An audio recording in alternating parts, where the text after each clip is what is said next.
So our next guest this evening, the individual that is always working behind the scenes to bring everything together. So please, everyone, welcome on stage Creative Director for ThinkFest. Oh, we know him. We love him. Kasim Choudhry. Kasim and that in the house. Thank you, Ramal. Thank you, Tez. Good evening, everyone. Apprentices, parents, employers, learning providers, and raving fans of apprenticeships. I hope you're all looking forward to a fantastic evening tonight and have enjoyed the event so far. I find myself in a very strange place this evening, standing here on a stage, but no audience in sight. The past 9 months have been one of the most challenging that I've ever faced in my lifetime, and that many of you have ever faced in your lifetime. However, it has been the most inspiring 9 months of my life.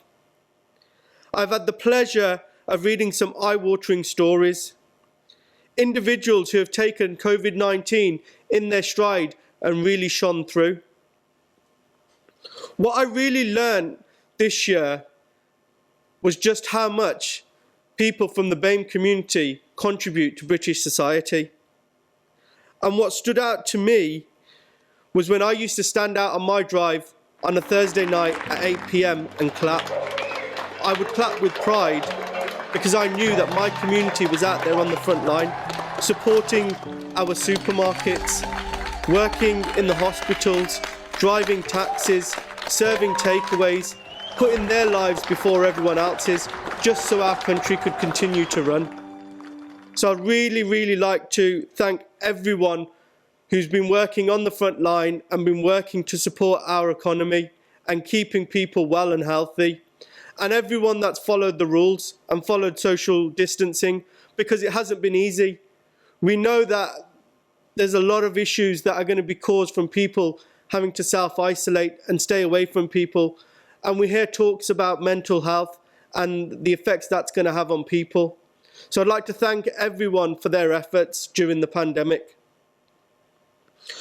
While things have been turbulent, I'd like to thank our sponsors, and particularly for the way that they've handled the pandemic and supported me and given me the energy and the drive to continue running this event. It wasn't an easy decision. Having had to cancel other events, it was our sponsors that told me that we need to make sure the BAME Apprenticeship Awards goes ahead in whichever form. So I'd like to thank them for their ongoing support. Now, before I continue talking this evening, I'd like to thank each and every one of you for submitting nominations for this year's awards. The amount of nominations we've received this year has been fantastic, but more so the quality. It's amazing to see all of the great things you guys are achieving. So now I'd like to take a trip down memory lane and play a video from 2017 where we went into the heart of Birmingham and asked people what they really thought about apprenticeships.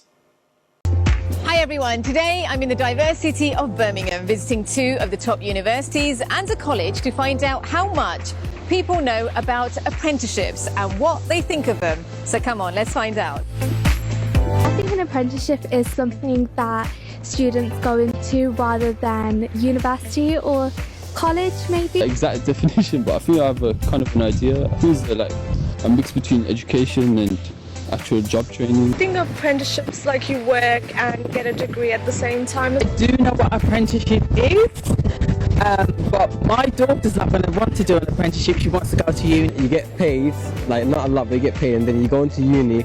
And no, you don't go to uni, you work with the company, and then it's like a guaranteed place for the job. That's my idea of an apprenticeship. Do I know what an apprenticeship is? And probably no. Is it paid? It's paid, I think. Yeah. I don't think there was much information. It wasn't broadcasted enough, like advertised enough to us as a student. It's more word of mouth. I'm just trying to get paid while getting that work experience. I think I need them valuable life skills to really teach me and lead me on the way. I didn't know that many people were doing apprenticeships, so then I didn't have like advice? I didn't consider an apprenticeship, but I would have if I knew more about it. But with my parents, they were more like, go to university, go to college, and you won't really get into anything with an apprenticeship. For people my age, I would recommend going to college. I feel like you have wider options there to study what you want to do. But if what you're trying to do, you can get at your sixth form, go for it. People go to university. All the people that I know, all the people I look up to, role models, they all went to university. I don't know many people that have done apprenticeship and came out with something amazing. University is more of a safer route. That's why we tend to go for the more of the university route than the apprenticeship. And that's about it. Like, we feel like it's not as paid well as a graduate role. Us Asians, we seem to think that for some reason university is the actual answer, but I personally, right now, these days, I think the kids that go and do apprenticeship are more successful than actually going to universities. I know people who are actually driving taxis with degrees. I've actually just found out that there's apprenticeships for law, which I didn't actually know. So I can pass that information on to my daughter.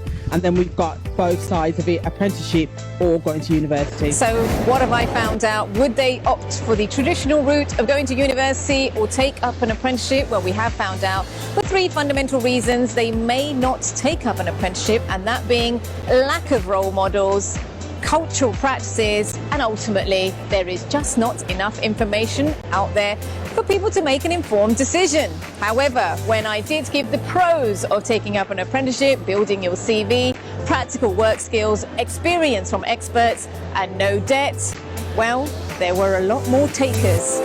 Well, as you can see from that video, the key issues were that there's not enough clear information about what apprenticeships have to offer.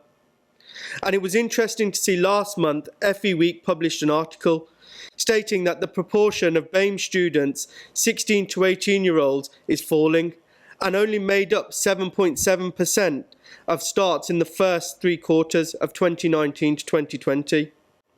Now, to explore this further, I'd like to invite 2 individuals on stage to join me. Please welcome another Kasim Iqbal from RSM, and Jamila Simpson from White Hat. Thank you for joining us, guys. Thank you. So before we start off, I'd like to ask you individually a little bit about your apprenticeship journey and what took you to your apprenticeship and where you are now. So I'd like to start off with you, please, Jamila. So I'm Jamila. I did a level 3 digital marketing apprenticeship at Google. I was there for 15 months, and I initially wanted to do an apprenticeship because I've always been a practical learner. So I didn't want to go to university, spend all that time, 3 years, and end up in debt. I wanted to be in a workplace where I could learn and work simultaneously. So I decided to go for the apprenticeship route after finishing my A-levels. Came across White Hat and ended up working at Google for 15 months. Fantastic. And yourself, Kasim? Yeah, so I started 5 years ago at RSM in an apprenticeship for accounting. I was almost on my way to uni. In fact, the weekend before I was meant to start, I sort of cancelled my place because I thought, I know what I sort of want to do, but I just want to explore alternative avenues to get there. So like in the video, I didn't know much about apprenticeships and the benefits they offer. So I ended up taking a gap year to explore my options further and then opted in for an apprenticeship. So I've been doing that for 5 years now, and I'm slowly coming to a close. Okay, so I think the first thing I want to ask you guys is, what was the key issue that made you choose an apprenticeship over university? What was that one key factor for you as an individual? I think for me it was, I've got an older sister, she's 4 years older than me, and I went to her graduation the same year that I was finishing my A-levels, and I saw the uni life and the atmosphere and the culture, and I just thought, this really isn't for me. I'd rather be in a workplace and learn from individuals who have been working in the workplace for a long amount of time and learn from them as opposed to listening to a lecturer. Yeah. So I initially chose the apprenticeship route because I wanted to do something different, and I didn't want to follow the norm just because everybody else was going to university. I should go as well. Yeah. I wanted to stand out and do something that not everyone had previously considered before. Okay, fantastic. And you, Kasim? So I did an apprenticeship within accountancy, And the benefit there was I've come out with the same qualifications as someone who went to university and would start working alongside would do the same. So the end result was almost the equivalent. And I thought, why would I pay 9k a year for the same result? Also, I think because the sort of like finance sector is a bit saturated, it is quite competitive. Coming out of university alongside everyone else, it's going to be a pretty tough sort of find to get a job. So I thought with years of work experience behind me doing an apprenticeship, that might make me a bit more competitive to sort of like in the workplace and in the job market, as opposed to if I was to come out of university and, like Jamila said, be like everyone else that has also graduated and got a degree. Yeah, fantastic. So why do you think young people from BAME backgrounds are not taking up apprenticeships? What do you think their barriers are to apprenticeships at the moment? Or is it a mindset thing? What do you think it is? I think it's a couple of things. One is obviously the awareness of apprenticeships and the benefits of them. In school, I wasn't made aware of the apprenticeships much. I think it wasn't really highlighted to me the benefits. It's just like this traditional view, like university is everything, go to university and you'll do well. So challenging that sort of mindset was the first thing, I think. I think secondly as well, it might be a cultural thing. I know, for example, a lot of parents in my community see university in that traditional view and push their kids for that. So it's not just like a lack of awareness, it's parents actively pushing their children to go on to universities because they think it's the best option for them. So I think it's a combination of those two things principally.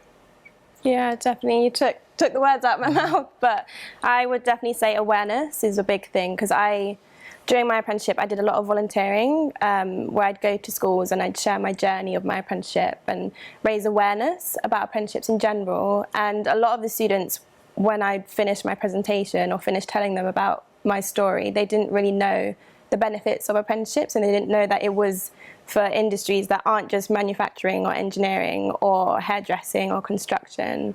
So I think definitely raising the profile of apprenticeships is the first step, but also, like you said, challenging those perceptions so that students and parents and teachers know that apprenticeships have so many different values, because I think now a lot of people are stuck in the mindset of apprenticeships are just for students who couldn't get the grades to go to university. So I think if we challenge those viewpoints, then apprenticeships will be seen as more acceptable. So I think we understand what the main issue is in terms of, there's just not enough information out there. Apprenticeships aren't being promoted. I know a lot of work, the government are doing a lot of work in terms of the Fire Up scheme and trying to get people to understand what apprenticeships are and the value they are. But I just don't think the message is hitting home just yet. And we've been doing these awards now for 5 years now, and we have seen a difference. But as you said, a lot more still needs to be done. As Kasim said, he never knew what apprenticeships were at school. So I think it's instilling what apprenticeships are at a very earlier stage in people's lives, so that they look at apprenticeships and think of it as an equal career route to going to university. So, we've talked about, apprenticeships and, what needs to happen and what needs to change. What do you think, as people from BAME backgrounds and going through an apprenticeship with both corporate employers, what do you think corporates need to be doing more in terms of promoting apprenticeships to people from your backgrounds? I think there's a lot that a lot of employers and organisations are doing in terms of increasing diversity. We're on a journey where we are starting to see a lot more diverse people in workplaces, but I think having inclusive workspaces is the next step, because you can hire a certain amount of people from BAME backgrounds, but if there isn't a comfortable environment for them to work in, then they won't feel included and they'll just feel excluded. So I think the first step for employers, the next step for employers to do is to create more inclusive workspaces, because apprentices, especially if they're coming straight from college, will go through feelings of imposter syndrome, and a lot of adults already established in their careers go through imposter syndrome as well. And it is a lot more common for people coming straight from college and they're surrounded by people of similar backgrounds, and then they're thrown into a workplace and it's a completely different environment. So I think having those inclusive workspaces will ensure that apprentices feel more included and feel like they belong. in the office. Thank you. And you, Kasim, have you got? Yeah, I completely agree about making workplace a bit more inclusive. I think having sort of like mentoring opportunities, particularly by sort of senior members of staff, especially if they come from diverse backgrounds as well, is a really good step forward in terms of allowing that to happen.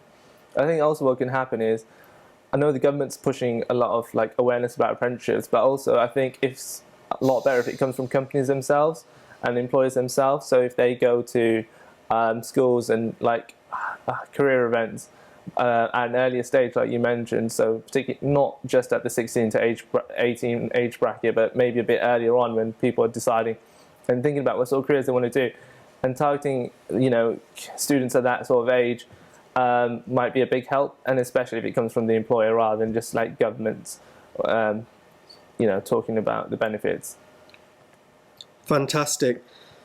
Now, it's really interesting you talk about imposter syndrome, and you know, Kasim, you talked about seeing people that look like you in senior positions, which makes you feel more comfortable. Do we need to see more of this? And is this what we're saying? You know, we need to see more senior leaders within organisations from a BAME background that's going to draw in more people from a diverse community. Yeah, absolutely. I think there's many benefits of having diversity in senior positions. I think the Financial Times did a survey where they found out companies often perform better when they're led by boards which are more diverse. So it makes sense from a financial standpoint as well as from a hiring point of view as well, by making companies more diverse in senior positions. I think as companies and corporates take on more sort of like diverse hires and allow them to sort of like flourish and grow in that company and mature and go into those senior positions, the situation is going to be alleviated somewhat in the future when it comes to hiring more diverse people. Fantastic. Yeah, definitely. I think having, like, as young apprentices, having role models to look up to who look like you will really help, because it shows that maybe you can be in their position in 10, 15 years' time. So definitely having more diverse directors or board people would really help. Okay, so what, you know, I think we sort of hit the nail on the head there in terms of what needs to be done. What experiences have you guys had, negative or positive, that you could share with us today? I'm a reverse mentor at work, so I've been partnered up with a senior partner in the office, and we meet on a regular basis to talk about issues and sort of come to like solutions to tackle those. And I found that's really good in terms of bridging the hierarchy and having choice communication channels to sort of explain your issues in a confidential environment, and, you know, work together to tackle things. And I think that's really important. The future isn't meant to be decided just by the people at the top. The best way to do it is tailor it, and by working together you can do that. So I think that's a really good experience that I've had at RSM.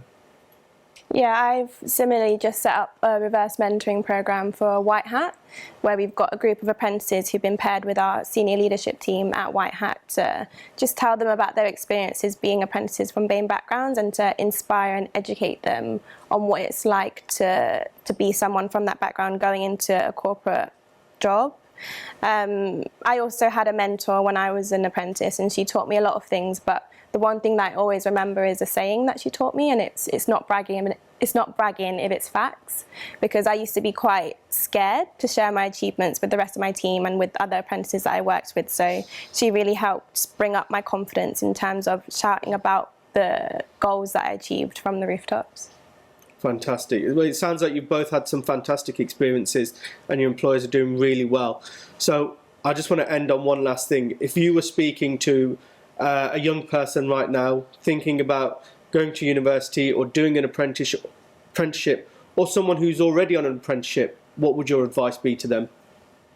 I would say take every opportunity that gets thrown your way. Even if you're scared to do it, just take yourself out of your comfort zone, because you'll look back on it and think, wow, I actually did that, like I achieved something like that. And if it's a young person thinking about whether they should go uni or do an apprenticeship, but they're not really sure what their next step is, I would say don't choose something just because that's what everyone else is doing. Do it because it's what you want to do, because at the end of the day, going to university isn't the be-all and end-all of higher education. Apprenticeships provide an equally as amazing opportunity as university. Fantastic. Yeah, I tend to echo those thoughts in terms of really take the time to think about what's right for you. I took a gap year to understand my next move after college. So it's not like apprenticeships are amazing all the time for everybody. It's not going to be the case. It's just taking the time to understand the pros and cons of each opportunity and then making that next move rather than think you've only got the one opportunity, and that's to go to university. Brilliant. Thank you so much, Kasim and Jamila, for sharing your experiences and expertise in apprenticeships. Well, that's enough for me tonight. I just want to say a huge congratulations to everyone that's been shortlisted. Thank you so much for putting yourselves forward, and thank you to everyone who's watching this evening. Thank you.